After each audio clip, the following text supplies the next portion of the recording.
Merry Christmas. Mukhang malamig ang Christmas ngayon. May kasabihan na ang mahirap na tao na kontento ay mayaman. Ngunit ang mayamang tao na di kontento ay naghihirap.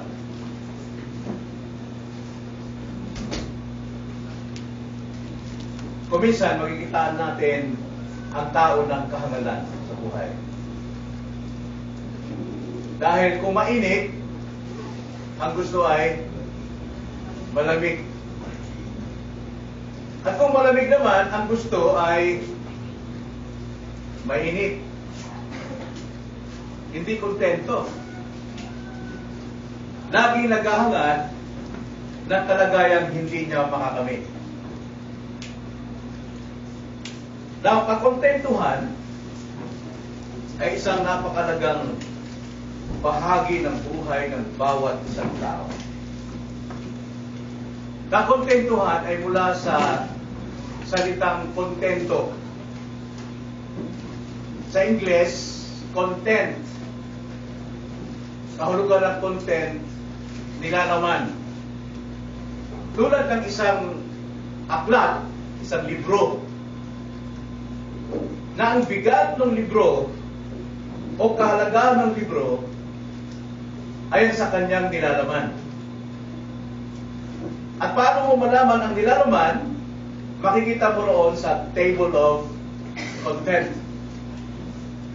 Kaya ang libro, hindi siya naghahanap sa labas, hindi siya naiinggit sa labas, hindi siya nagsiselo sa labas, sapagkat umaasa siya sa kanyang kakontentuhan. Mula sa loob, inilalabas niya ang kanyang pagiging magandang libro.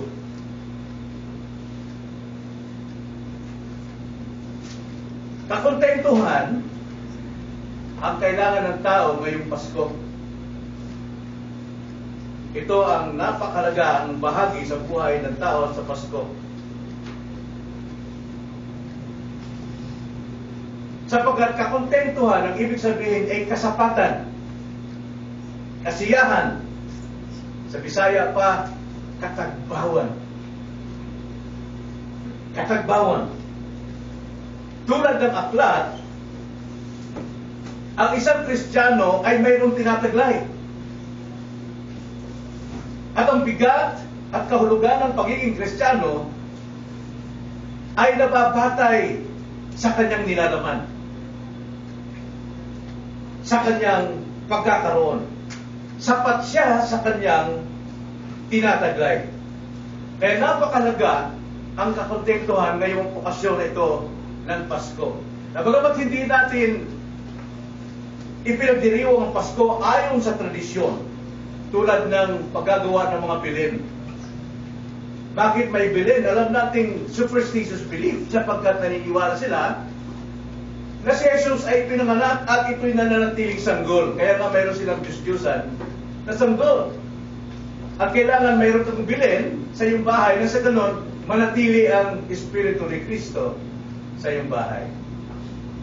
Bakit mayroong mga Christmas tree at mayroong mga ilaw? Naglalagay sila ng ilaw sapagkat ito raw ay gabay ni Kristo.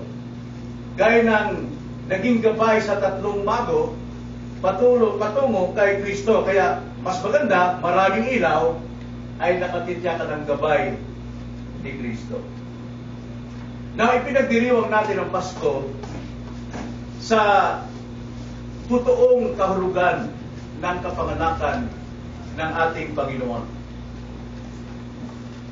Ang totoong kahulugan ng kapanganakan ni Kristo, o kung tawagin natin ay Pasko, ay ang pagkakaloob ng Diyos ng dakilang tagapagligtas at ang dakilang kaligtasan. Gaya na sinabi sa Galatians 4, verse 4 hanggang 5, na sa takdang panahon isinugo ng Ama ang kanyang bugtong na anak na ipinanganak sa isang birhen upang ang nasa ilalim ng kautusan ay mapalaya o mapalaya mula sa pagkaalipin ng kasalanan. Tinupad itong lahat ng ating Panginoon, Diyos nagkatawang tao, Naglingkod siya simula sa bata hanggang siya ay nasa 80 gulang at binuo niya ang dakilang kalooban ng Panginoon o ng Diyos na kaligtasan, ang kamatayan sa krus. At siya muling nabuhay, umakyat siya sa langit at siya ngayon ay nakaupo sa trono at hindi siya nanatiling sanggol. Nang karamihan sa pagdiriwang ng Pasko, makikita natin ang kawalang kakontentuhan ng tao. Marami ang sumasama ang loob, marami ang nabibigo, kaya maraming kasalanan ang nangyayari. Sapagkat may mga taong umaasa na sa Pasko matatanggap nila ang kanilang mga minimithi. Matatanggap nila ang kanilang pag-asa, pero wala silang matanggap. Wala silang natanggap na regalo. O di kaya nakatanggap na sila, hindi sapat doon sa kanyang inaasahan. Kaya nga, pagdating sa mga ganitong pagkakataon, ang umiiral ay kasakiman. At dahil may kasakiman, naghahari ang iba't ibang kasalanan. Kaya napakalaga ng ating paksa ngayong umaga tungkol sa kakontentuhan. Bago lahat, tayo muna ay panalangin. Lumapit tayo sa Panginoon. Panginoon, batid ninyo ang aming puso na pinakamandaraya sa lahat at masama at walang ibang nakakaunawa nito, tanging kayo lamang. Kaya naman, aming pong sinasangguni sa inyo. Bigyan niyo kami ng liwanag ng inyong pong mga katotohanan buhat sa inyong salita. Nalawa, makita namin ang aming kalagayan at huwag kaming maghulog sa anumang kasakiman, kundi matutunan namin makontento at masiyahan. Lalo po sa Kapaskuhan at higit sa lahat sa araw-araw naming buhay. Samahan niyo kami sa aming pag-aaral ng inyong salita ngayong umaga. Itong aming dalangin sa pangalan ng Panginoon Jesus. Amen. Kakontentuhan, mga kapatid, ay isa sa pinaka-virtue or virtud na nakasentro sa banal na kasulatan na dapat nating makita, maunawaan at matutunan. Ngayon, magatignan natin ang tatlong bahagi ng kasulatan na magtuturo sa atin sa kakontentuhan. Tatlong bahagi ng kasulatan na mayroon pong salitang masiyahan ka sa tinataglay mo. So anong mga leksyon na makukuha natin sa tatlong talatang ito? Ito po ay ating makikita sa konteksto ng bawat talata. At ang mga talatang ito ay matatagpuan natin una sa Lucas 3, 1 Timoteo 6, at Hebreo 13. So anong mga leksyon ang makikita natin sa tatlong talatang ito? Tatlong kakontentuhan. Una, tignan natin ang Lucas 3, versikulo 14. Luke chapter 3, verse 14. Ganito po ang sinasabi. Basahin natin ang naunang pang talata 12 upang makita natin ang immediate context. Dumating din ang mga maniningil ng buwis upang magpabautismo at sinabi nila sa kanya, Guro, ano ang dapat namin gawin? Sinabi niya sa kanila, huwag na kayong sumingil pa ng higit kaysa iniutos sa inyo. Tinanong din siya ng mga kawal, at kami, anong dapat namin gawin? At sinabi niya sa kanila, huwag kayong mangikil ng salapi kanino man sa pamamagitan ng dahas o maling paratang, at masiyahan kayo sa inyong sahod. Masiyahan kayo sa inyong sahod. Ang tinuturo ko rito, una, makontento tayo sa ating sahod. Makontento tayo sa ating sahod. Now, ano po ang konteksto nito? Bakit ito ipinahayag? Na makontento ang tao sa kanyang sahod. Nangaral si Juan Bautista ng bautismo ng pagsisisi. Na ibig sabihin, sino mang makarinig ng kanyang mensahe at aminin niyang siya'y nagkasala at gusto niyang magbagong buhay, ibig sabihin magsisi, ipakita niya sa pamamagitan ng bautismo. Kaya ang bautismo ay tanda ng pagsisisi sa panahon yon. At ayon sa verse 7 na ating konteksto, dumating ang napakaraming tao. Dumalo ang napakaraming tao sa pangangaral ni Juan Bautista doon sa ilang o sa desyerto. Sila'y nakinig. At ano ang pangangaral ni Juan Bautista? Ganito ang sabi sa verse 7. Kaya sinabi ni Juan sa napakaraming tao na dumating upang magpabautismo sa kanya, kayong lahi ng mga ulupong, sino ang nagbabala sa inyo na tumakas sa puot na darating? Yung po yung kanilang napakinggan na pagsaway, paghatol ni Juan, dahil marami po ang dumating at nakinig sa kanyang pangangaral tungkol sa Mesiyas na darating. Sapagkat si Juan Bautista ay sugo ng Diyos na siyang maglinis ng daan, mag-ayos ng daan o ng puso ng mga tao pagdating ng Panginoong Hesus sa kanilang buhay. At ipinangaral niya ang darating na Mesiyas. At marami ang dumating. Ngunit ang lahat ng dumating, hindi ito nagganap o nag-celebrate itong si John, kundi bagko sinabi niya, sino sa inyo ang nagbigay ng babala, mga lahing ulupong, upang kayo ay tumakas sa puot ng Diyos? Sino? At saka siya nagturo ngayon ng totoong pagbabago. Kung talagang kayo ay naparito upang magpabautismo dahil nais niyong ipahayag na kayo'y nagsisisi sa inyong kasalanan at sumasampalataya sa darating na Mesiyas, ang sabi sa verse 8, kaya't mamunga kayo ng karapat-dapat sa pagsisisi. At huwag ninyong sabihin sa inyong sarili, si Abraham ang aming ama, sapagkat sinasabi ko sa inyo na magagawa ng Diyos na magbangon mula sa mga batong ito ng magiging anak ni Abraham. Sinasabi ni Juan, huwag niyong asahan na kayo'y mga lahi ni Abraham at kayo'y automatic nang matuwid, sapagkat ang Diyos ay maaari siyang magligtas o magbago ng mga tao hindi mula sa lahi ni Abraham sa physical Israel. At dahil dyan, ang mga tao ay naniwala. Marami po ang naniwala, lalo na nung banggitin ni Juan ang nakaambang paghahatol. Ang sabi sa verse 9, ipakita ninyo ang inyong totoong pagsisisi, sapagkat kung hindi kayo nagsisisi, walang bunga ang inyong pagsisisi. Ang palakol ay nakaamba sa ugat ng puno ng kahoy at handang putulin ang punong hindi namumunga. Darating ang paghahatol ng Diyos sa mga taong hindi nagbabago ng kanilang buhay at hindi pinapahayag ang kanilang totoong pagbabago sa pamamagitan ng pagpapasailalim ng bautismo sa tubig.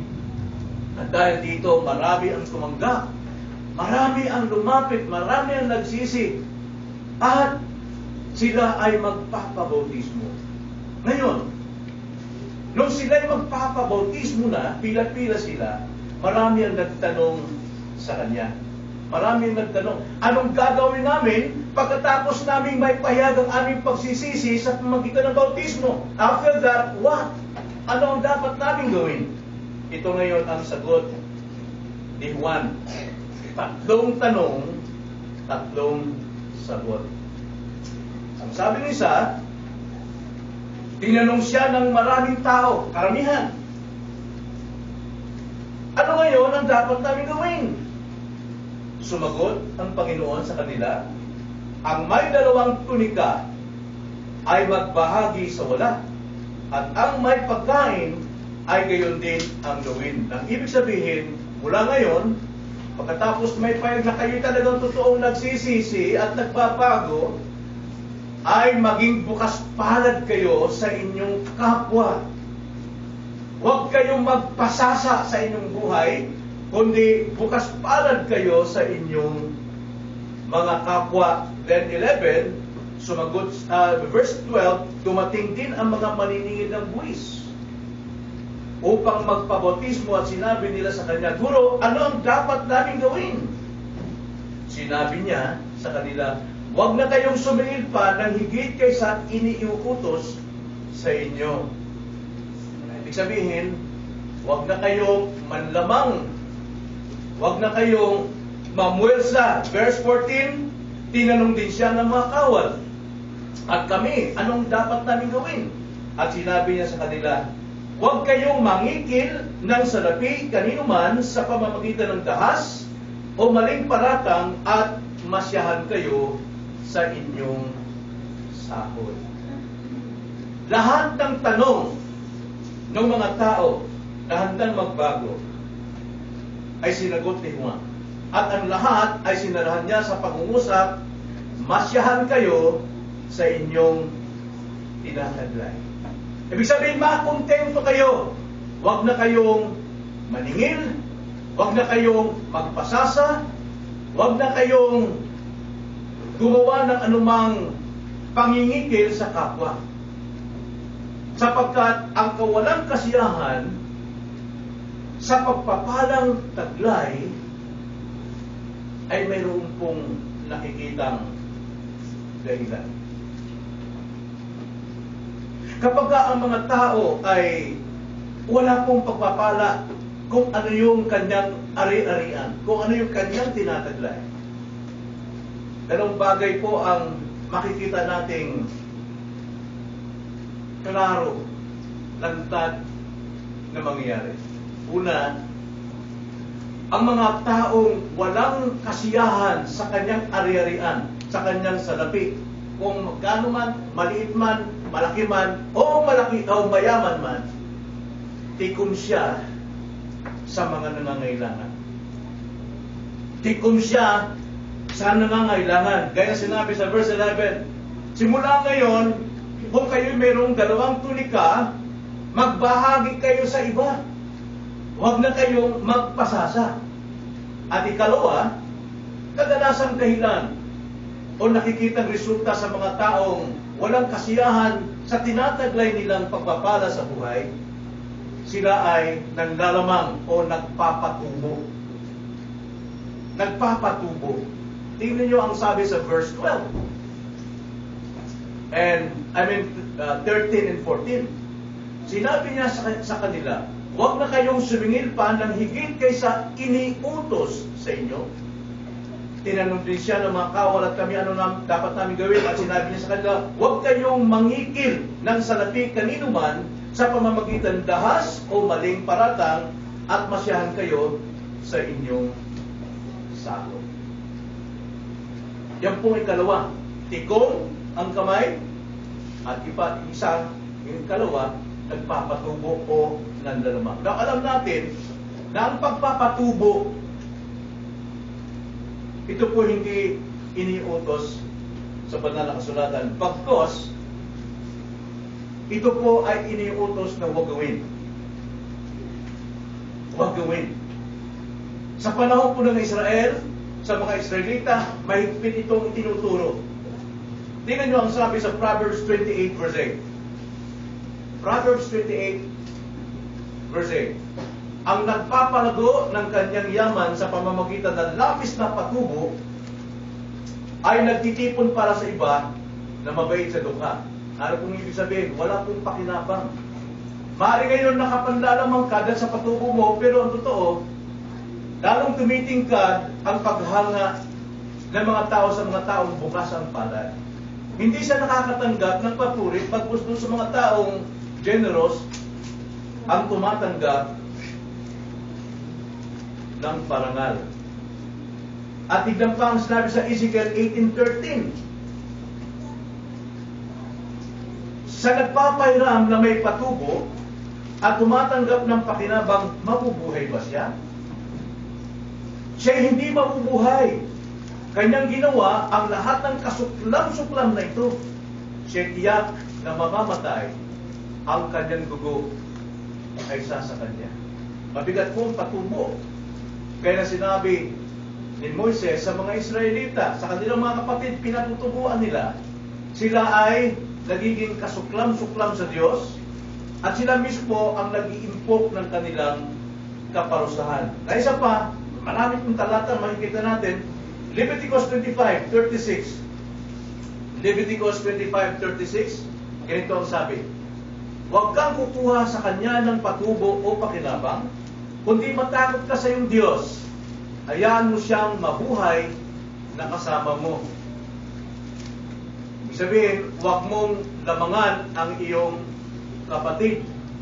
Verse 37, huwag kang magbibigay sa kanya ng salapi na may patubo at huwag mong ibibigay ang iyong pagkain na may pakinabang. Ito po yung ugmang sinabi ng Panginoon sa turo niya sa Bagong Tipan. Nang sabi kung kayo'y maghahanda ng piging, huwag kayong mag-iimbita ng inyong mga kapatid, ng inyong mga kaibigan, na mayroong kakayanang magbalik sa inyo ng inyong ginawa. Kundi, imbitahan ninyo yung mga mahirap na wala silang maibabalik dahil sila'y pinagpapala ninyo at ang kanilang gagawin ay magpapasalamat sa Diyos para sa inyo. Anong pakinabang kung magbibigay ka na hangat mo ay maibalik sa iyo? Kaya ang turo ng Panginoon, pagdating po sa pagpapahirap, ganito ang sabi sa Lucas 6:34 hanggang 36. Kung kayo'y magpahiram lamang sa mga taong mayroon kayong inaasahang tatanggapin, ano ang mapapala ninyo? Ang mga makasalanan man ay nagpapahiram sa mga makasalanan upang tanggapin nilang muli ang gayunding halaga. 35. Subalit ibigin ninyo ang inyong mga kaaway at gumawa kayo ng mabuti, magpahiram kayo na hindi umaasa ng kapalit. Malaki ang magiging gantimpala ninyo at kayo'y magiging mga anak ng katastaasan sapagkat siya ay mabait sa mga di mapagpasalamat at sa masasama. Maging maawain kayo gaya ng inyong ama na maawain. Ang tinuturo ko rito sa ating pong unang leksyon, makontento sa ating ari-arian. Tayo'y maging mahabagin sa ating kapwa. Tayo ay maging bukas palad sa ating kapwa. Huwag tayong manlalamang o huwag tayong gumawa ng mabuti na alam nating gagantihan tayo ng higit pa sa ating ginawang mabuti.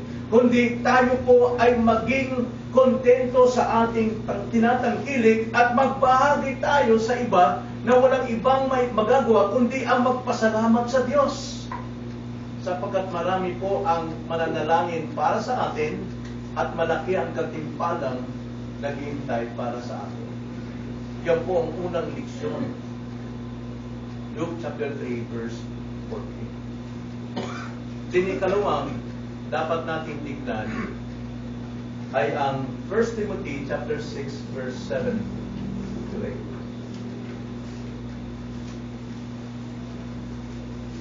Ganito po ang sabi, subalit ang kabanalan na may kasiyahan ay malaking pakinabang.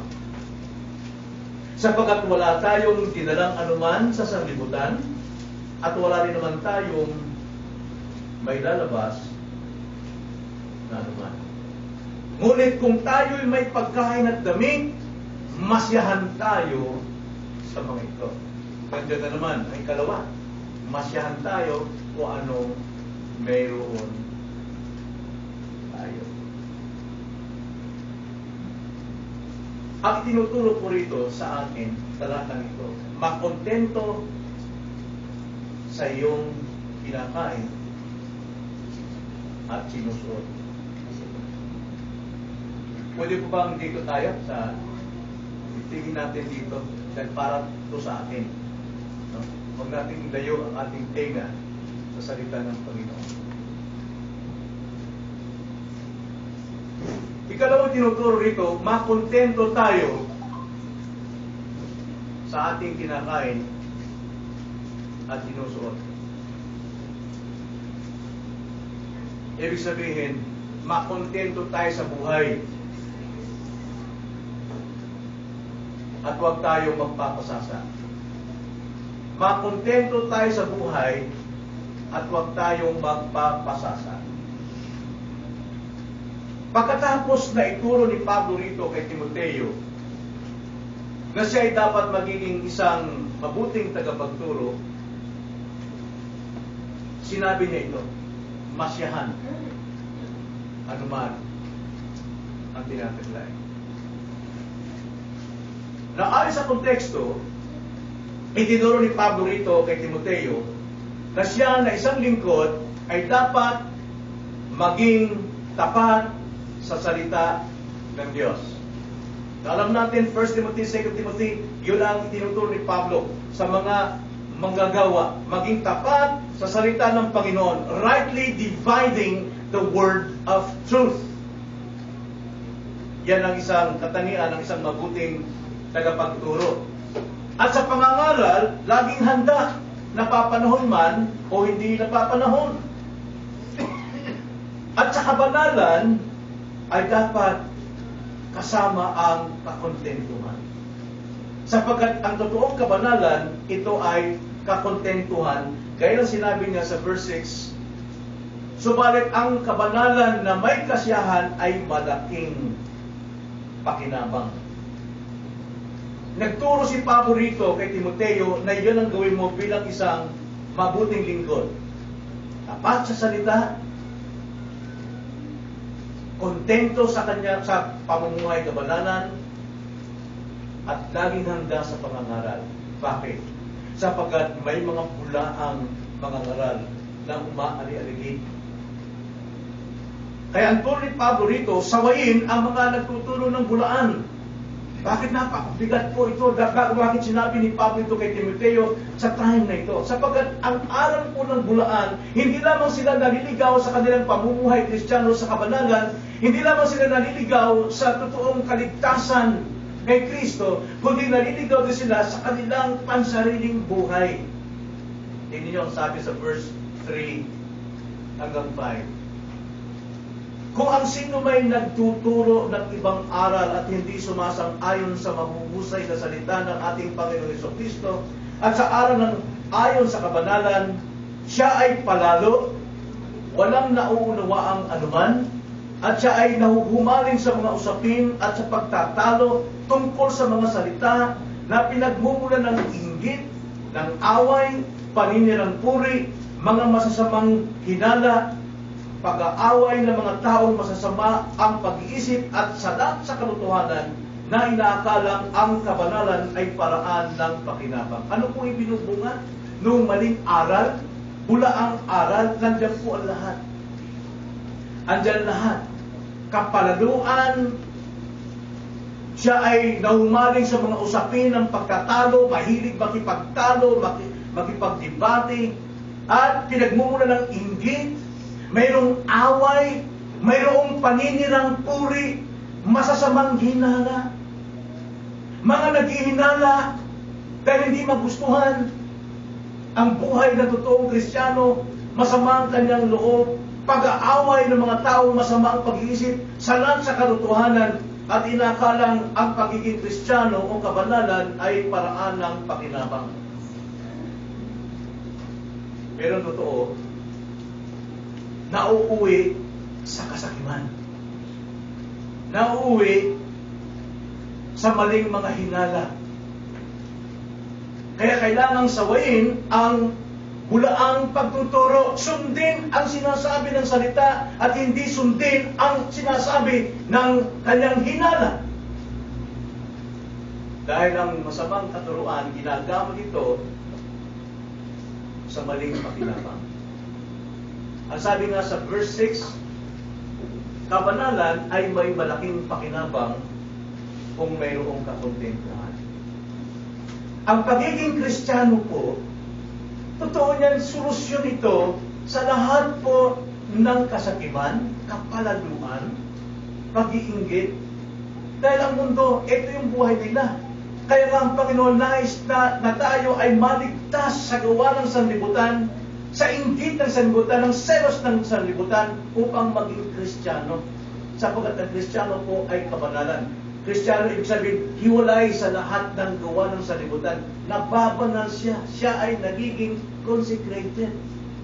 Kaya nga, ang pagiging Kristiyano, ito isang malaking kapakinabangan kapag ka nawala ang anumang masakima.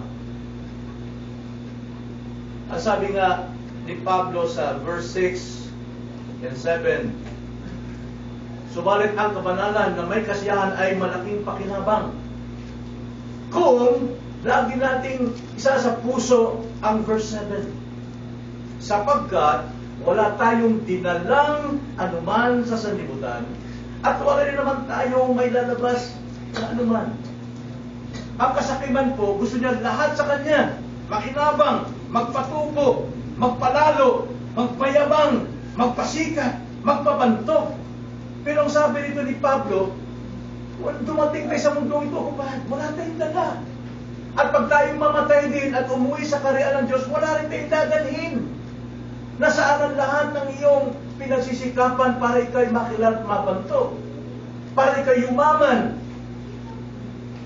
Wala kang madadala. Sabi nga ni Pastor Rolly, nakita na ba kayo ng patay na nag-hire ng lipat bahay truck para dalhin yung kanyang lahat ng pundar kasama sa libingan? Wala kayong makikita, sabi ni Pastor Rolly, ng lipat bahay pag namatay. Lahat iiwan mo. Kaya nga, ang kapanalan, ang pagiging Kristiyano, ito po yung lugar na ilalagay tayo ng Panginoon upang tayo po'y makontento. Nang sa ganon, malaki ang ating pakinabang doon sa kanyang karyan at hindi din sa lupa. Hayaan natin ang Diyos ang magpala sa atin, tanggapin natin ito at masiyahan tayo. Huwag tayong magpasasa. Pagpapasasa ay isa pong kapalaluan, isang kayabangan. Pasasa tayo sa ating angking dulong, sa ating konting alam, konting kayamanan, konting pagkakilala. Na hindi lamang ito pagpapasasa ng pagkain at dinadamit na tinutukoy dito. Lahat ng uri ng pagpapasasa sa buhay na wala tayong pakialam sa ating kapwa, ito yung inilarawan doon sa Luke chapter 16 sa mayaman at si Lazaro. Anong ginagawa ng mayaman? Suot niya palagi araw-araw, lino, purpura, no? Ang ganda kasuotan ng hari. At laging nagpipista araw-araw, kainan ng kainan. Samantalang mayroong pulubi na kantusay sa kanyang pintuan na hindi man lang nabahaginan. Ang pagpapasasa, ito ay kayabangan. Ito'y kapalaluan. At napapabayaan ang dapat tulungan, ang mga gigit. Kaya ang turo ng Panginoon, tayo dapat maging mabuting Samaritano. Maging Samaritano, lahat ng tao ay ating kapwa. Kagabi nga, nakinig ako sa isang question and answer sa internet. Si Tim Keller at si John Piper. Ano daw ang dapat nating ituring sa mga homosexual? Para natin sila ituring. Dahil sinasabi ng mga Kristiyano ng pagiging bakla ay walang bahagi sa karya ng Diyos. At ang ginagawa ng mga bakla sa kanilang kapwa bakla o sa mga kalalakihan, mga tomboy at sa kanilang nag-aasawa sila, ibig sabihin talaga ang mga homosexual na lang pag-asa sa langit. Ito ba ang magdadala sa kanila sa impyerno? Sabi nung isang pastor, si Tim Keller, ang pagiging bakla ay hindi yan dahil pagiging pagdating pa punta sa impyerno. At ang gawain ng mga homosexual, hindi yan ang magpapa-impyerno sa kanila. At hindi sa lahat, sasabihin ko sa iyo, kasalanan, hindi yan ang patadala ng tao sa impyerno. So, kung anong ginagawa ng bakla, anong ginagawa mo sa iyong anak? Maaaring ang bakla na nasusuka ka sa kanilang ginagawa. Kasalanan yun. Pero yung iyong paghagupit ng anak na walang kasalanan, hindi ba kasalanan yun? Bakit naman kasalanan? Yung iyong pagsisinungaling, yung iyong pagmamalaki, yung iyong kasakiman, di ba kasalanan din yun? Pareho lang yun. Pero hindi yan ang magdadala sa impyerno. Kaya tanong itong nagtanong sa kanila, iyan pa nagdadala sa impyerno? Ang nagdadala ng tao sa impyerno ay ang kanyang kapalaluan na tumatayo siyang hindi niya kailangan ng tagapagligtas. Yun ang magdadala sa kanya sa impyerno. Kung inaakala niya na maliligtas niya ang kanyang sarili dahil sa kanyang kayabangan, yun ang magdadala sa kanya sa impyerno. At hindi kasalanan sapagkat ang Panginoon wala siyang itinatangi. Wala siyang itinatangi. Sabi ko nga, minsan nagiging malupit ako sa mga ginagawang kasalanan. At sinasabi ko pa-impyerno ka. Samantalang ang true gospel, si Kristo, ang yung sampalataya ng upang maligtas ka, at sino mang di sumampalataya sa Kanya, ay walang buhay na walang hanggan. Kaya dapat doon ang magsento sa pangangaral kay Kristo. At hindi sa pag-ahaton. Kaya naman, ang ginagawang kasalanan, nag-resulta sa kanyang sarili buhay. Kahirapan. Kaya kailangan sawayin. Sawayin, lalo na ang pagmamataas na hindi na kailangan si Jesus na kanyang tagapagligtas. So, ibig sabihin nun, nagpapasasa siya sa kanyang sariling buhay. Nagpapasasa siya. Ikatlong talata na pagpupuro natin leksyon tungkol sa kontentuhan. Ay ang Hebrews chapter 13, verse 5. Na upang makita natin kung bakit sinabi ito ng may akda ng Hebrew, alam natin ang banal na Espiritu, ginagawa kung sino ang writer nito, binanggit niya ito sa loob ng background verses 1 hanggang 5. Yun po yung konteksto, near context.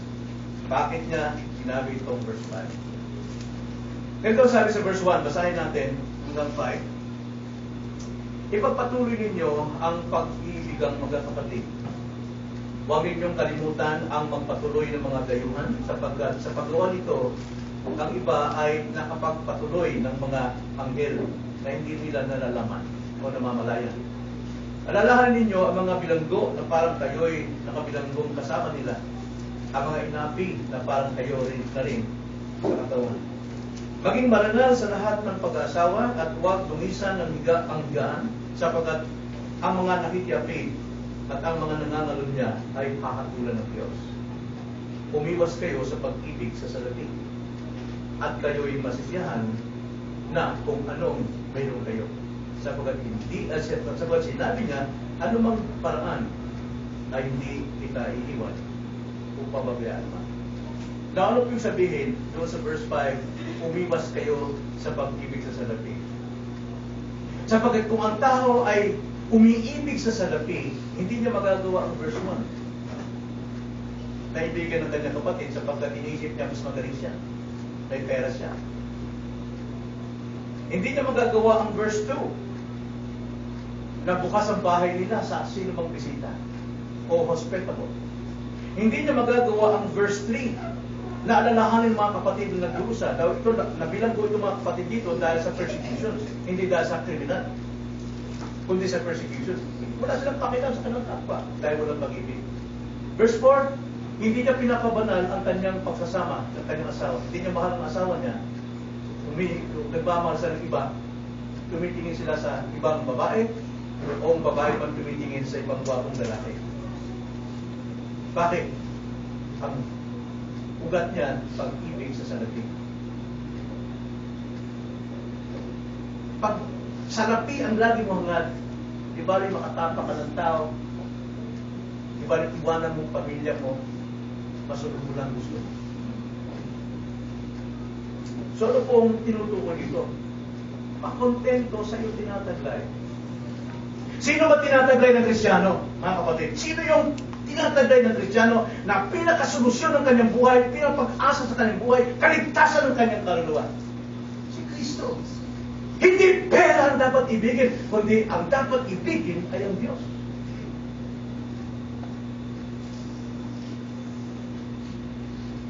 pagkatapos dito na ituro ang tamang paglilingkod sa Diyos, pag sabi maglingkod tayo sa Panginoon, alam natin ibig sabihin, verse 1, verse 2, verse 3, verse 4, andyan ang context ng tamang paglilingkod sa Diyos. Ano yung tamang paglilingkod sa Diyos? Una, sa verse 1, ibigin mo ang iyong kapatid sa pananampalataya.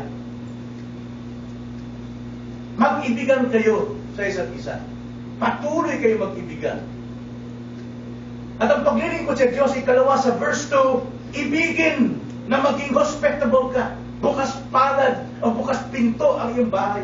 Handa kang tumulong, handa kang tumanggap. Sino bang mga tao, wala kang tinatangi. Ganyan po paglilingkod sa Diyos. Ikatlo, sa paglilingkod sa Diyos, ibigin mo ang iyong kapatid na walang kakayanan sa lahat. Nangangailangan. Samantalang ikaw, nagpapasasa ng iyong pera, pasal dito, pasal doon, punta doon, gastos dito, samantalang may mga kapatid kang nangangailangan. Hindi ang paglilingkod sa Diyos. Kung nagpapasasa ka lamang sa iyong buhay, bakit iniibig mo ang pera?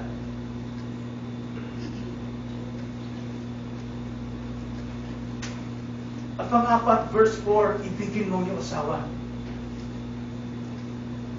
Sapagkat yan ay paglilingkod sa Panginoon. Di ba ang sabi ng Panginoon, may nagtanong, Panginoon, ano po ba ang pinakamataas na utos ng Diyos?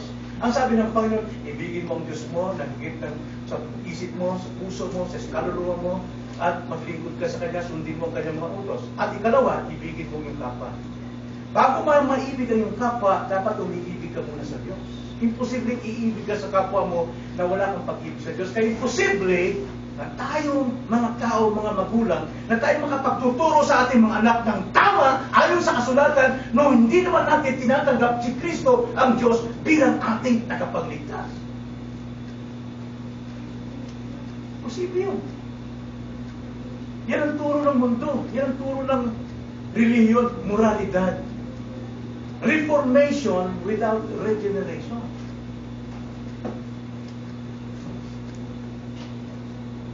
So lahat ng mga bagay nito, ilang halimbawa itong apat na ito, ay hindi mo magagawa kung wala kang kakontentuhan sa Diyos.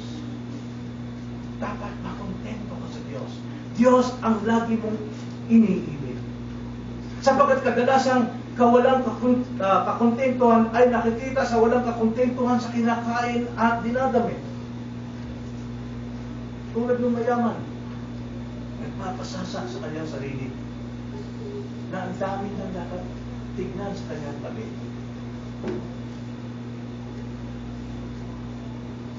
Alam natin, ang re-regaluhan natin ngayong Pasko ay yung mga mahal natin sa buhay.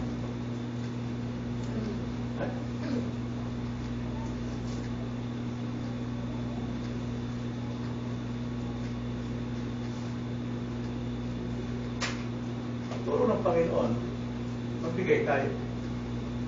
Pero ang turo niya, hindi doon sa mga mayroong ibabalik sa iyo. Kundi magbigay kayo doon sa mga walang ibabalik.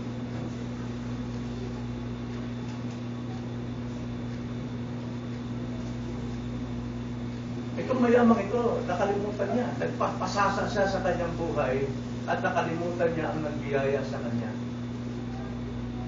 Nagbiyaya sa kanya. Dimot ang totoong layunin ng pagpapala. Kung alam natin ang doktrina ng providensya, dapat kontento tayo sa Diyos. Ang doktrina ng providensya ganito, kahit anong hirap ninyo, pero nakarating ka sa tungkatong na tagumpay ng pag-aaral mo, nakaabot ka ng magandang puso, nakaabot ka ng magandang buhay. Bakit? Para magpasasa ka sa iyong sarili, hindi. Para mamahagi ng biyayang tinataglay mo mula sa Diyos. Pero hindi. Bakit mayroong mahirap at mayroong mayaman? Alam mo sa totoo, hindi naman pinagpapala ang mayaman. Pinagpapala ang mga maraming pera. Sila ay talagang pinaburan ng Diyos para sumagana din sila sa kabutihan. Ang pag-ibig ng Diyos ay may bahagi din sa iba. May parating natin ang pag-ibig ng Diyos. Ay ang pag-ibig sa Diyos ay pag-iwas sa pag-ibig sa salapi. Pag-iwas sa pag-ibig sa salapi. Tayo, kapag nasa tugatog tayo, ang usay natin magbalaki, pasal dito, pasal doon. Pero kapag bumagsak na ang buhay natin, para tayong basang sisip, nagmamakaawa sa Diyos. Ang sabi ni Abraham doon sa mayamang nasa impyerno, alalahanin mo anak, paano ka magpasasa ng buhay mo nung ikay nasa mundo ka. Kaya pagka tayo bumabagsak, alalahan natin paano tayo pinagpala itong nakaraan at paano tayo naging steward sa mga pagpupalang pinagdalog sa atin. Paano natin sinangasiwaan yun? Papasan siya. Alam natin, ang 1 Timothy chapter 6, verse 10, gaya na sinabi sa Hebrews chapter 5, chapter 30, verse 5, do not love money. Love not. Bakit po? Sapagkat nasabi sa 1 Timothy chapter 6 verse 10, for the love of money is a root of all kinds of evil, for which some have strayed from the faith in their greediness and cursed themselves through with many sorrows. Sabi diyan, pag-ibig sa salapi ay ugat ng lahat ng uri ng kasamaan, na ang ilang nagnasa rito ay napalayo sa panampalataya at tinusok ang kanilang mga sarili ng maraming kalungkutan. Tingnan nyo, ito totoo ito, no? Kadalasan, pero sana hindi na mangyari. Tingnan nyo asawa ninyo, kapag walang pera, mabad pa sila tulad ng may pera ka? May tagulo niyan. Dahil ang pera nakapagpapabago ng pananaw ng tao. Money talks. So makikita natin, oo, alam natin, maraming gastusin sa bahay, kailangan suportahan ito. Pero bakit nagbabago ka kapag walang pera? Bakit sumisimangot ka? Bakit nawawala ng saya ng buhay na tayo ngayon ay nagtatamasa ng common grace of God? Even special grace of God. Because love of money is the root of all evil. Loving money is covetousness. And covetousness is the root of all evil according to the Ten Commandments. Verse 10. Commandments number 10. Covetousness. Kasakiman. Greediness. Pagkatao ng pera, madaling makantin eh. Ikon yan.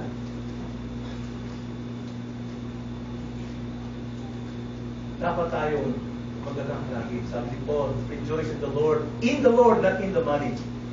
Always. I will say it again. Rejoice in the Lord. So ano pong aral na mahal natin tanggapin ngayon? Well, tatlong talata, tatlong aral din. Yung una pong tinuro sa atin na tayo ay makontento sa ating sahod, ang ibig kong sabihin niya, makontento tayo anuman mayroon tayo na ari-arian. Makontento tayo sa ari-arian na kaloob ng Diyos. Anong level? Huwag natin maghanap tulad ng isang aklat. Ang aklat ay nakikilala sa ganda ng kanyang nilalakad. Kung ito'y history, binabasa ito ng mga tao at maraming naliliwanagan, marami ang nabubusog dahil sa content ng isang book na yon. Ang book na yon ay content. Mayroon siyang nilalamang. Kaya, anuman ang kaloob ng Diyos sa atin, masiyahan tayo dyan. Masiyahan tayo anuman ang ating trabaho sapagkat alam natin sa buong Biblia, trabaho ay kaloob ng Diyos. At ang trabaho kaloob ng Diyos ayon sa Psalms 139, gaya ng pag-aararo, bakit mo inaararo, ba't ka nagtatanim sapagkat ang bunga niyan ay hindi mula sa iyo, kundi ang itinatanim yung bunga niyan ay mula sa Diyos. Ganon din ang sweldo. Nagtatrabaho ka, imposible hindi ka magkasweldo sapagkat tinagda ng Diyos din ang sweldo. Saan mo dadating sa iyo? Kaya nga, trabaho ay dapat makontento, sa sweldo dapat makontento, sapagkat lahat yan ay pagpapala mula sa Diyos. Kaya ang kabuuan, masiyahan tayo sa ating ari-arian. Ang pagkakaroon natin ng kasiyahan sa ating tinatanggap na re-react, ito yung pag-ibig natin sa Diyos. At ikalawang leksyon, kasiyahan sa buhay ay kakontentuhan sa Diyos.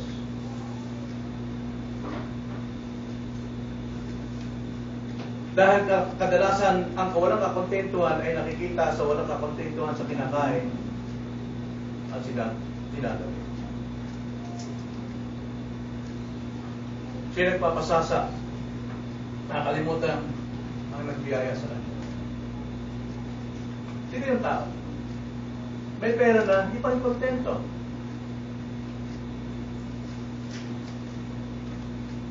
Naghahanap pa rin. Naghahanap pa rin. Kaya nga dahil na sinabi ko kayo ng kasabihan, ang taong mahirap na kontento, yung mayaman.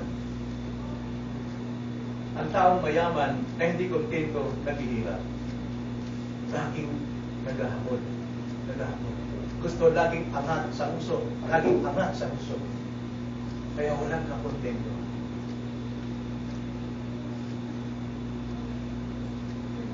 Sabi nga ng isang kwento,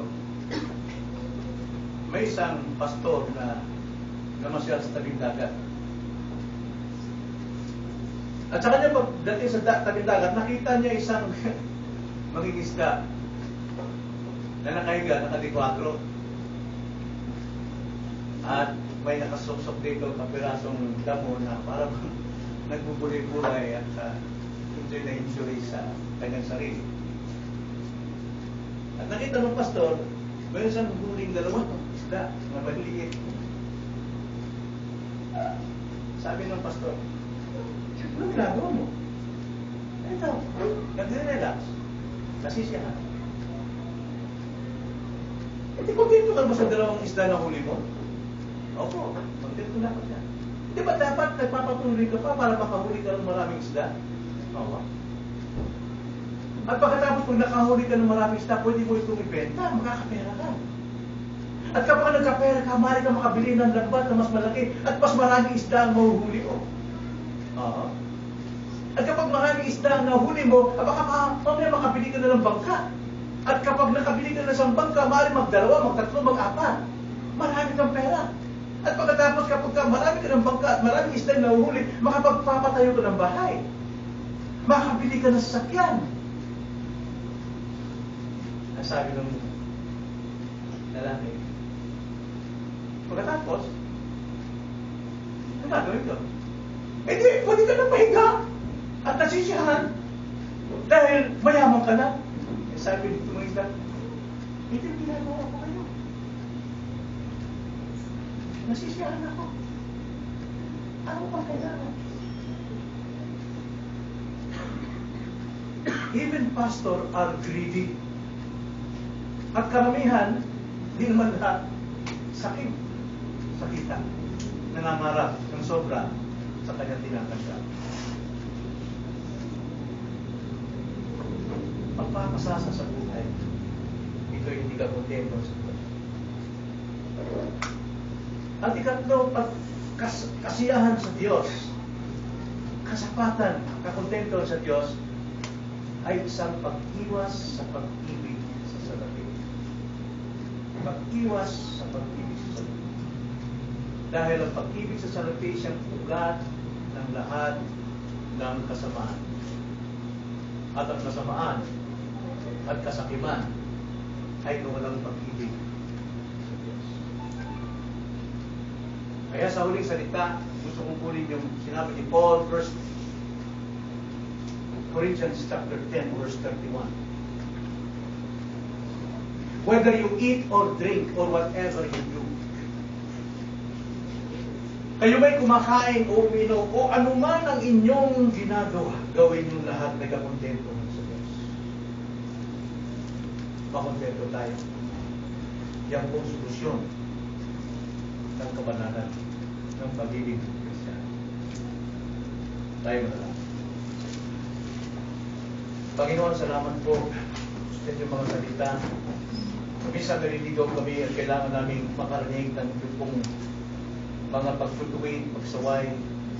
Kapag ito ang kadalasan po, Lord, puso po ng tao ay mandaraya, mayabang, wala pong kakontentuhan, at gustong makilala, at gustong sambahin, gustong laging tinitignan, inaasahan, tulad ng mga nagpapatubo ng tingin nila'y Diyos, sapagkat ang Diyos ang siyang sinasamba ng mga tao, hinihinga ng tulong, pag-asa ng kanilang pangailangan, tumatayo silang Diyos, sapagkat tinakalan sila ay nakakatulong, ngunit sila po ay lalo pang nagpapahirap sa kapwa. At tulungan nyo kami, Panginoon, makontento at masyahan. Aming dalangin sa pangalan ng Panginoon.